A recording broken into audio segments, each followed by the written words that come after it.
नमस्ते दोस्तों, स्वागत है आप सभी का हमारे चैनल में। दोस्तों, आज हम पढ़ेंगे छत्तीसगढ़ का धरातलीय विभाजन।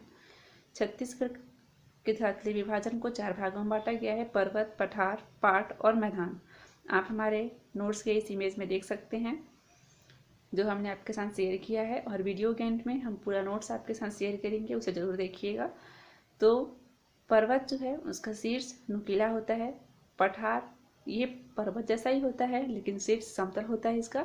और पाट सीढ़ीनुमा आकृति होती है, और जो मैदान होते हैं वो बिल्कुल समतल होते हैं, इसमें ढलान वगैरह नहीं होता है। अब आप चित्र में सबसे पहले अपना नोट्स बनाएंगे तो ऐसे बना लीजिएगा, सारे पहाड़ियों को शो कर दीजिएगा, जैसे कि सीतालेखनी गुफा, सूरजपुर, चांग बखार देवगढ़ की पहाड़ी, कोरिया, सूरजपुर बलरामपुर, रामगढ़ पहाड़ी और मतरिंगा पहाड़ी, सरगुजा, दल्हा पहाड़, जांजगीर चांपा, केसकाल घाटी, कोंडागांव, पैराडीला पहाड़ी, दंतेवाड़ा और बस्तर। लेकिन मैक्सिमम जो है वो दंतेवाड़ा में, मैकल पर्वत श्रेणी, बिलासपुर, मुंगेली, कवर्धा और राजनांदगांव। कुलझाड़ी पहाड़ी राजनांदगांव में है। गढ़िया पहाड़ और अलीडोंगरी पहाड़ी कांकेर में है। रावघाट पहाड़ी कांकेर और नारायणपुर, लेकिन मैक्सिमम कांकेर में है। अबूझमाड़ पहाड़ी नारायणपुर और बीजापुर, लेकिन मैक्सिमम नारायणपुर में है। तो इस चित्र को, इस इमेज को आप अच्छे से अपने नोट्स में बना लें और जैसे हमने शो किया वैसे शो कर लें। तो दोस्तों, सबसे पहले हम पढ़ते हैं चांग बखार देवगढ़ की पहाड़ी, जिसका विस्तार कोरिया, सूरजपुर और बलरामपुर में है। ठीक है, हमने रेखाकृति के रूप में दर्शाया है, उसे आप समझिए। नोट्स वैसे ही बनाते हैं और जो हम बोल रहे हैं उसे समझ कर याद करिए। ठीक है, जो विस्तार है कोरिया, सूरजपुर, बलरामपुर है, लेकिन मैक्सिमम कहाँ है तो वो है कोरिया में। यदि ऑप्शन में सूरजपुर, कोरिया, बलरामपुर तीनों ना रहे और सिर्फ कोरिया रहे तो आप लगाएंगे कोरिया। चांग बखार देवगढ़ की पहाड़ी कोरिया में है। कोरिया में ही मैकल पर्वत है, कोरिया में कैमूर पर्वत है, जहाँ से हस्तो नदी का उद्गम हुआ है। और इसी हस्तो नदी पर अमृतधारा जलप्रपात है, जहाँ 1932 से महाशिवरात्रि के दिन प्रतिवर्ष मेले का आयोजन होता है। और इस आयोजन का आरंभ रामानुज प्रताप सिंह देव जी ने कराया था। तो आप पहाड़ी के साथ साथ नदियाँ, उद्गम और कुछ इम्पोर्टेंट फैक्ट भी याद करते चलिए। ठीक है, अब जो ये नदी है कोरिया से बह के जाती है कोरबा में। ठीक है, कोरबा में हसदो बांगो बांध बनाया गया है इसी नदी पर। कब बनाया गया है तो 1967 में। हसदो बांगो बांध को मिनी माता परियोजना के नाम से भी जानते हैं, जिसकी ऊंचाई 87 मीटर है। और ये बांध छत्तीसगढ़ का सबसे ऊंचा बांध है।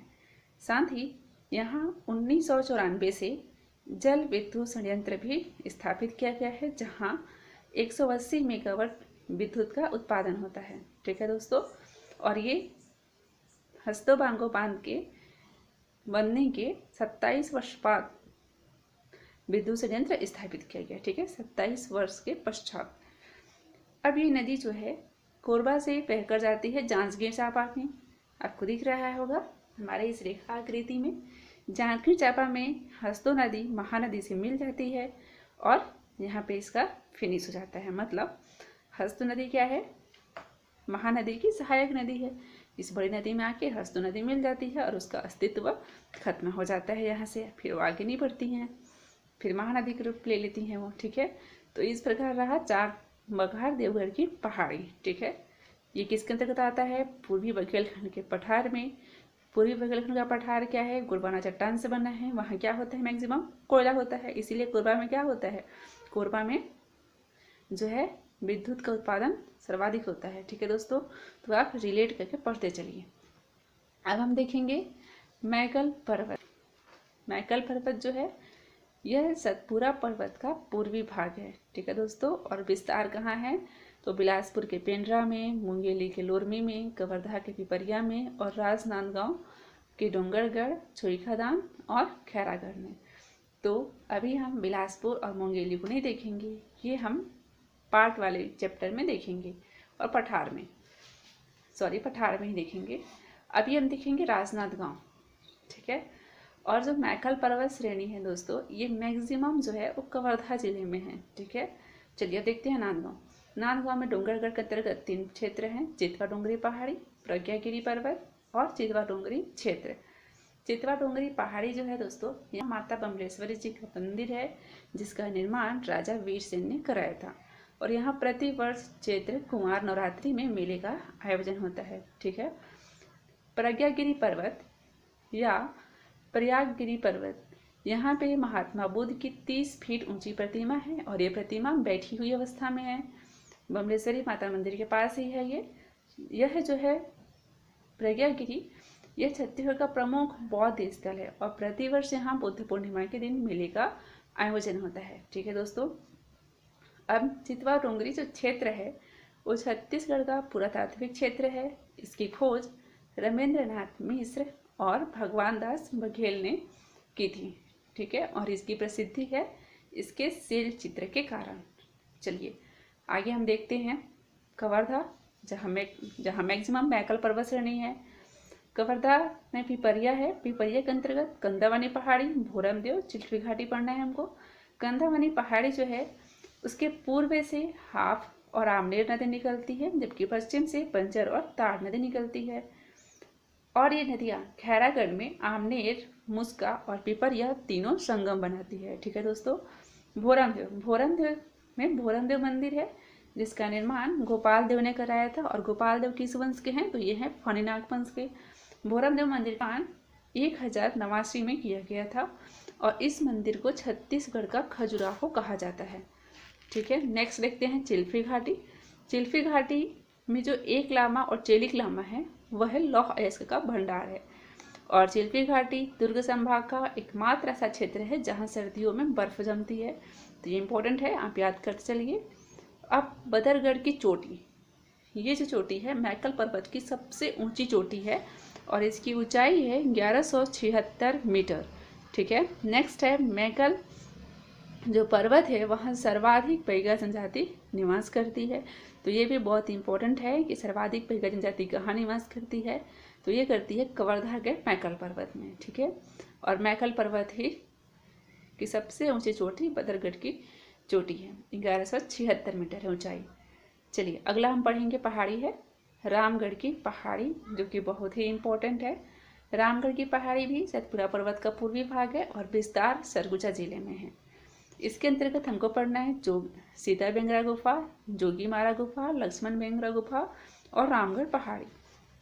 सीता बेंगरा गुफा जो दोस्तों है, इसकी खोज कर्नल आउसले ने 1848 में की थी, जबकि 1905 में टी ब्लॉक द्वारा पुरातात्विक रिपोर्ट में प्रकाशित किया गया था। ठीक है। खोज कब हुई? 1848 में। और पुरातात्विक रिपोर्ट में प्रकाशित कब हुआ? तो 1905 में टी ब्लॉक द्वारा। सीता बेंगरा गुफा दोस्तों विश्व की प्राचीनतम नाट्यशाला है। ये फैक्ट याद करना बहुत ही इंपॉर्टेंट है। अब देखते हैं जोगी मारा गुफा। जोगी मारा गुफा की प्रसिद्धि सुतनुका और देवदत्त की प्रणय गाथा से है, जो कि पाली लिपि और ब्राह्मणी लिपि और पाली भाषा में वहाँ पे लिखा गया है। यह जो जोगी मारा गुफा है यह अजंता गुफा का समकालीन है। साथ ही अशोक के समय के अभिलेख भी यहाँ से मिले हैं, मतलब उसका समकालीन है और छत्तीसगढ़ के वरुण का मंदिर के नाम से जाना जाता है जोगी मारा गुफा। ठीक है। नेक्स्ट है लक्ष्मण बेंगरा गुफा। कहा जाता है कि वनवास के टाइम पे लक्ष्मण जी यहाँ निवास किए थे, इसलिए इसका नाम लक्ष्मण बेंगरा गुफा रखा गया। रामगढ़ पहाड़ी, ये बहुत इंपॉर्टेंट है। यहाँ पे महाकवि कालिदास जी का आगमन हुआ था। अब आगमन हुआ था तो उन्होंने क्या किया था? यहाँ पे मेघदूत की रचना की थी। किस भाषा में? तो संस्कृत में। और जब मेघदूत जी छत्तीसगढ़ आए थे उस समय यहाँ के राजा प्रवर सेन जी थे और प्रवन सेन वकाटक वंश के थे। ठीक है। तो आप याद करिएगा कि मेघदूत के आगमन का टाइम पर छत्तीसगढ़ में वकाटक वंश का शासन था और राजा प्रवर सेन थे। मेघदूत का जो छत्तीसगढ़ी रूपांतरण है ये किया था मुकुधर पांडे जी ने, तो आप इसको भी याद करिएगा। और इसके लिए इनको पद्मश्री से भी सम्मानित किया गया है। ठीक है दोस्तों। चलिए अगला पढ़ते हैं पहाड़ी मतरिंगा पहाड़ी। इसका विस्तार सरगुजा में है। मतरिंगा पहाड़ी से रिहन नदी का उद्गम हुआ है सरगुजा से, और रिहन नदी सरगुजा की सीवन रेखा नदी कहलाती है। तो बहुत इंपॉर्टेंट है, याद करिएगा। रिहन नदी सरगुजा से निकलने के बाद जाती है सूरजपुर, और सूरजपुर में रिहन बेसिन अर्थात रिहन नदी जो है मैदान का निर्माण करती है। सूरजपुर में बहने के बाद नदी आगे की ओर बढ़ती है और जाती है बलरामपुर में। बलरामपुर में इस नदी पे कोई खासियत नहीं है। फिर नदी जाती है यूपी उत्तर प्रदेश में, और उत्तर प्रदेश में इस नदी पर रिहन परियोजना बनाया गया है, जिसे गोविंद वल्लभ सागर परियोजना के नाम से भी जाना जाता है। ठीक है दोस्तों, और इसका निर्माण किया गया था 2016 में। अगली पहाड़ी है बेलाडीला पहाड़ी। आपको पता है बेलाडीला क्या है? दंडकारण्य क्षेत्र का भाग है। यहाँ धारवाड़ चट्टान से बना है, इसलिए लौह अयस्क और टिन मैक्सिमम पाया जाता है। और जो यहाँ से लौह अयस्क का उत्पादन होता है दोस्तों, वो NMDC के द्वारा होता है, और विशाखापट्टनम पोर्ट से जापान को एक्सपोर्ट किया जाता है। ठीक है, तो हमारे नोट्स में बना हुआ है, आप इसे ऐसी नोट्स बना लीजिएगा।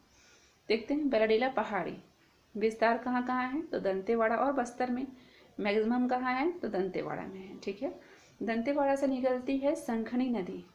ठीक है, जिसके पानी का रंग क्या है? लाल है। और संखनी नदी छत्तीसगढ़ की सबसे प्रदूषित नदी है। यहीं पर तराला ग्राम है, जहाँ पे डंकनी नदी और शंकनी नदी का क्या है? संगम है। और इस संगम पे तराला ग्राम पे दंतेश्वरी माता का मंदिर के निर्माण किया गया है। यह निर्माण 1324 में राजा अन्नम देव, जो कि काकतीय वंश के थे, इनके द्वारा किया गया है। तो आप एक साथ रिलेट करके सारी चीज़ें पढ़ते जाइए।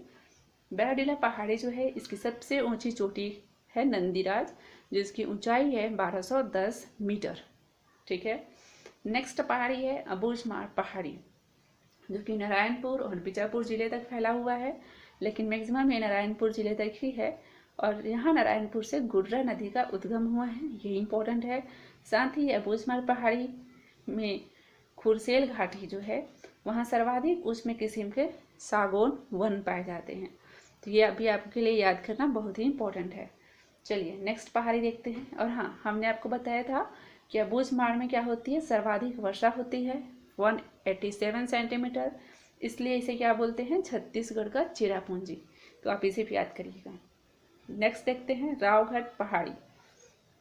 इसका विस्तार कांकेर और नारायणपुर में है, लेकिन मैक्सिमम है कांकेर में। नेक्स्ट है केशकाल घाटी या तेलिन घाटी। इस घाटी का विस्तार है कोंडागांव में। इस घाटी की खासियत देखते हैं हम। यह बस्तर का प्रवेश द्वार कहलाता है केशकाल घाटी, क्योंकि यहाँ, और हाँ खासियत ये है क्योंकि यहाँ 12 मोड़ हैं। और 12 मोड़ कहाँ हैं? सिर्फ 5 किलोमीटर के अंदर इस पहाड़ी पे 12 मोड़ आते हैं। ठीक है, एकदम घुमावदार जिगजैग फॉर्म में। तो ये इसकी खासियत है, और ये बस्तर का प्रवेश द्वार कहलाता है। यहाँ तेलिन माता का मंदिर है। तेलिन घाटी, केशकाल घाटी को तेलिन घाटी इसीलिए कहा जाता है क्योंकि यहाँ तेलिन माता का मंदिर है। और ऐसा कहा जाता है कि जब जो कोई भी बस्तर में प्रवेश कर रहा है, वो सबसे पहले इस मंदिर का दर्शन करता है। ठीक है, नेक्स्ट है यहाँ केशकाल जो घाटी है, यहाँ सर्वाधिक उष्ण किस्म के साल वन पाए जाते हैं। तो ये आपके लिए याद करना बहुत ही इंपॉर्टेंट है। सर्वाधिक साल वन केशकाल घाटी में पाए जाते हैं, और सर्वाधिक उच्च किस्म के जो सागौन वन है, वो हमने बताया था कि अबूझमाड़ पहाड़ी में पाए जाते हैं। ठीक है दोस्तों, तो आज के लिए इतना ही पहाड़ी के अंतर्गत। कुछ पहाड़ियाँ हमने यहाँ नहीं लिखा है, उसे आप जो नोट्स में बना हुआ है चित्र, उसके द्वारा लिख लीजिएगा, क्योंकि उसकी कुछ खासियत ज़्यादा नहीं। जैसे कि दलहा पहाड़ आप नोट कर लीजिएगा, कुल्झाड़ी पहाड़ी, अड़ी डोंगरी, गड़िया पहाड़, इन सबको आप नोट कर लीजिएगा। सीता लेखनी पहाड़ी, और कहाँ कहाँ फैला है उसको याद रखिएगा। ठीक है, तो आप हमारा ये नोट्स देख लीजिए कैसा बना है, हमने कैसा बनाया है। जैसा नोट्स है उसी टाइप से हमने वीडियो में भी बनाया है, ताकि आपको क्लीन समझ आ जाए। दोस्तों आज के लिए इतना ही, धन्यवाद।